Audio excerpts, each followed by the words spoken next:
हाणे असां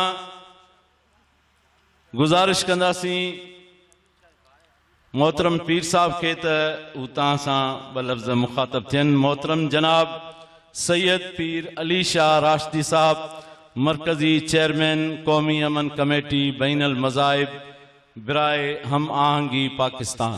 अस्सलाम वालेकुम वरहमतुल्लाहि वबरकातुहू।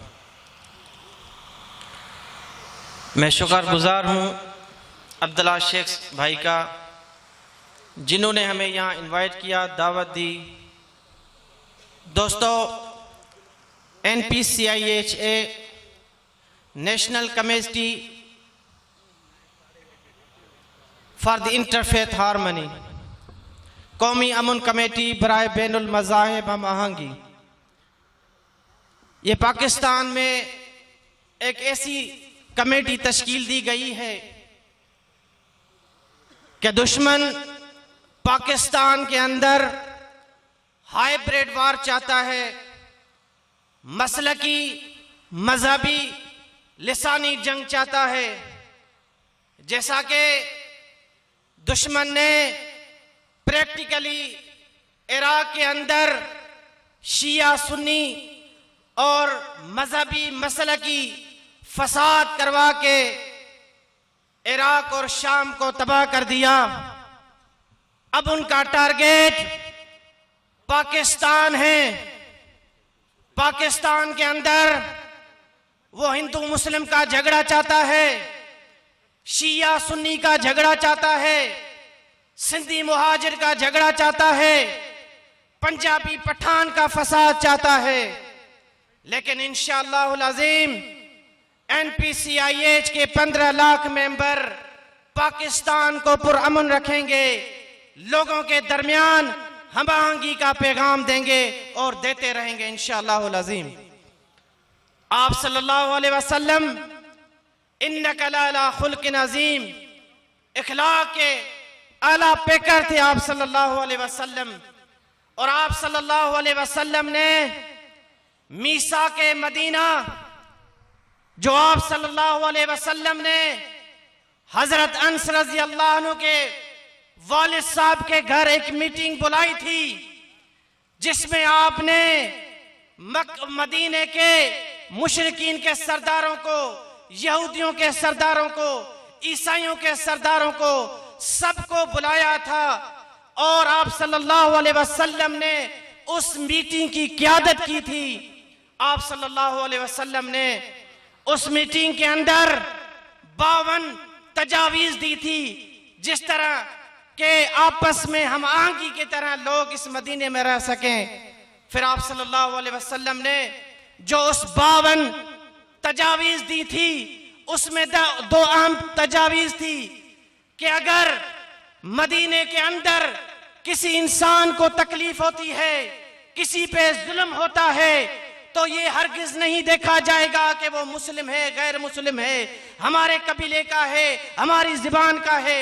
ये चीज़ हरगिज नहीं देखी जाएगी, बल्कि ये देखा जाएगा कि एक मजलूम पे जुल्म हो रहा है, उसकी मदद करनी होगी।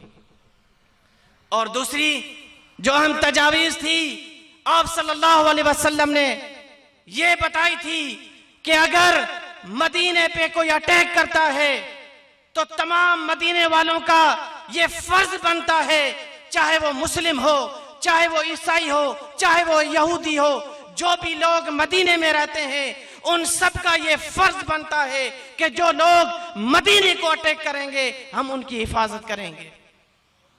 सो दोस्तों, पाकिस्तान वो मुल्क है जिसके मुतालिक आप सल्लल्लाहु अलैहि वसल्लम ने 1400 साल पहले फरमाया था कि मैं इस्लाम की बुनियाद मक्का और मदीने से रख रहा हूं, लेकिन मुझे इसकी खुशबू मशरिक से नजर आ रही है। यही वो मुल्क है जो कलमे के नजरिए पे आजाद होता है। पाकिस्तान का मतलब क्या? ला इलाहा इल्लल्लाह मुहम्मद रसूलुल्लाह सल्लल्लाहु अलैहि वसल्लम। और ये मुल्क 27 रमजान की रात को आजाद होता है। यही वो मुल्क है जिसकी पेशन गोई आप सल्लल्लाहु अलैहि वसल्लम 1400 साल पहले दे चुके थे। आज मोदी कहता है कि मैं इस पाकिस्तान को खत्म कर दूंगा, पाकिस्तान का सद्देबाप कर दूंगा, पाकिस्तान को फिनिश कर दूंगा। तो मोदी सुन ले, यहां आशिकाने रसूल हजारों लाखों की तादाद में हैं। अगर जिस दिन इन्होंने तुम्हारे खिलाफ जहाद किया तो इंशाअल्लाह पाकिस्तान तो ता क़यामत रहेगा, तेरे भारत के हजारों टुकड़े हो जाएंगे इंशाअल्लाह अज़ीम।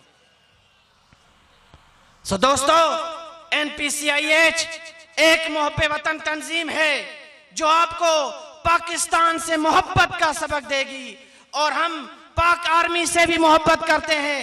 वो इसलिए करते हैं क्योंकि ये हमें यकीन है कि पाकिस्तान आर्मी के जितने भी ऑपरेशंस है, चाहे वो ज़र्ब अज़ब हो, रद्दुल फसाद हो, रद्दुल करप्शन हो या नेशनल एक्शन प्लान हो, जो भी उनका प्लान होता है हमें यकीन है वो पाकिस्तान के लिए बेहतरी के लिए होता है। इसलिए हम हर जगह पे, हर प्लेटफॉर्म पे पाक आर्मी जिंदाबाद कहते हैं।